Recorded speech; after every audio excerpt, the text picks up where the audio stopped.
नमस्कार, आप देख रहे हैं टाइम्स न्यूज और मैं हूं आपके साथ छवि। मध्य प्रदेश में विधानसभा चुनाव को लेकर भाजपा और कांग्रेस सहित अन्य दलों के प्रत्याशियों के साथ ही बागियों ने विधानसभा क्षेत्र में मोर्चा खोल दिया है। जहां इसी क्रम में इंदौर के विधानसभा क्षेत्र में बीजेपी से बागी हुए अखिलेश शाह ने नामांकन दाखिल कर दिया है। बीजेपी से टिकट मांगने पर इंदौर के विधानसभा क्षेत्र क्रमांक 3 के युवा नेता अखिलेश शाह अपने ही पार्टी के खिलाफ हो गए। जहां आप चुनावी कार्यालय खोलने के साथ ही उन्होंने नामांकन दाखिल भी कर दिया है। अखिलेश शाह ने मीडिया के सामने कहा कि उनकी नाराजगी पूरी बीजेपी से नहीं है, बल्कि उन नेताओं से वो नाराज हैं जिन्होंने कहीं ना कहीं टिकट वितरण को लेकर उनकी अनदेखी की है।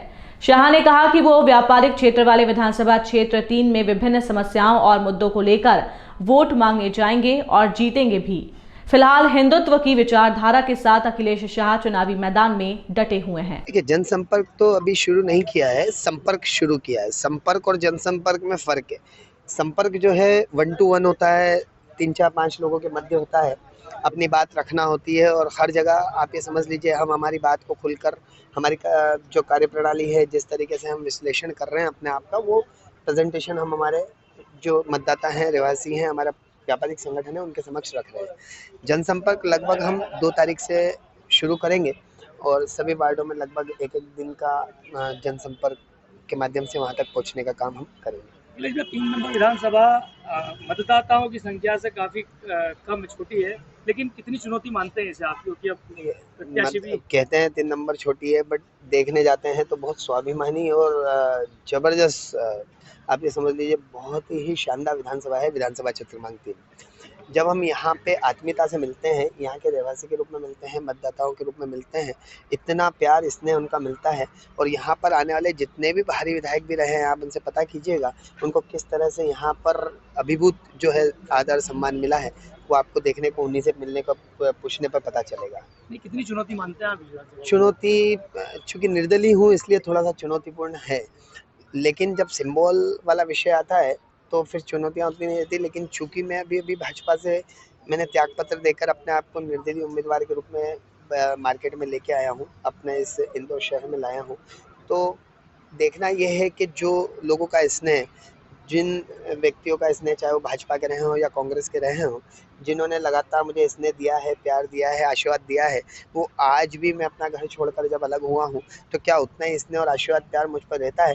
बस यही एक विषय है जो कुछ दिनों में देखने को मिलेगा। 2-3 दिनों में लगभग मुझे इस बात का आकलन हो जाएगा मुझे किस दिशा में काम करना है। शाह नाम जब आता है तो एक व्यापारिक वर्ग से जुड़ा हुआ परिवार सामने आता है, कहीं ना कहीं एक राजनीतिक पृष्ठभूमि और व्यापारिक पृष्ठभूमि समझ कह सकते हैं, इनसे आपका सामना हो रहा है, क्या कहेंगे? देखिए, मैं कभी भी ना मेरे परिवार में, ना मुझे दूर दूर तक राजनीति किसी चीज़ों में मैं जुड़ा हुआ था। किसी कारण से राजनीति में मेरी एंट्री हुई थी, लेकिन बचपन से संघ की तरफ, चूँकि मैं एक बाल्य स्वयंसेवक के रूप में, आप स्वयंसेवक इसलिए कि अगर आप संघ के प्रति आपका समर्पण होता है या आप पथ संचलन में जाते हैं या उनके एकत्रीकरण में जाते हैं, तो भी आप एक स्वयंसेवक के रूप में आपकी भूमिका होती है। तो इसलिए बाल्यकाल से जब जो आकर्षण था 92 में जो देखा था हमने, राम मुद्दा, जो राम मंदिर मुद्दा था, ये सब देखने के कारण भाजपा के प्रति एक अटूट विश्वास और प्रेम था। इसलिए भाजपा का दामन मैंने बहुत समय बाद, जब मैं व्यापार से राजनीतिक जीवन में आया तो मैंने अपने जीवन में भाजपा से काम करना शुरू किया। ये समय था लगभग 2009-2010 से। उसके बाद लगातार भाजपा में काम करते हुए मैंने भाजपा की रीति नीति और किस तरीके से नीचे काम करना चाहिए, कार्यकर्ताओं की क्या पीड़ा होती है और नीचे तक कैसे किसी चीज़ों को उतारा जाता है, ये वहाँ से सीखा। लेकिन आज भाजपा से मुक्त होकर एक निर्दलीय उम्मीदवार के रूप में जब मैं आया हूँ, मुझे लोगों से, दोनों पार्टियों के जो हमारे अपने लोग हैं, उनसे संपर्क करके उनका वोट मुझे मिले, उनका मतदान मुझे प्राप्त हो, उनका परिवार का इसमें आशीर्वाद और पुराने जो जुड़े हुए जितने भी हमारे वरिष्ठ जन हैं, समाजजन हैं, उनका आशीर्वाद मुझे प्राप्त हो, इसे तो मैं प्रयास कर रहा हूँ। क्या योजना है अब जनसंपर्क की, क्या योजना रहेगी आगे? किस योजना पे काम करेंगे और क्या मुद्दों को लेकर जाएंगे आप? देखिए, जब चुनाव लड़ते हैं तो कोई भी योजनाएं जो पहले से तय होती है वो किसी पार्टी में ही हो सकती है, क्योंकि वहाँ सिंबल और वहाँ के जो अपने कार्यकर्ता हैं वो तन मन धन से लगते हैं।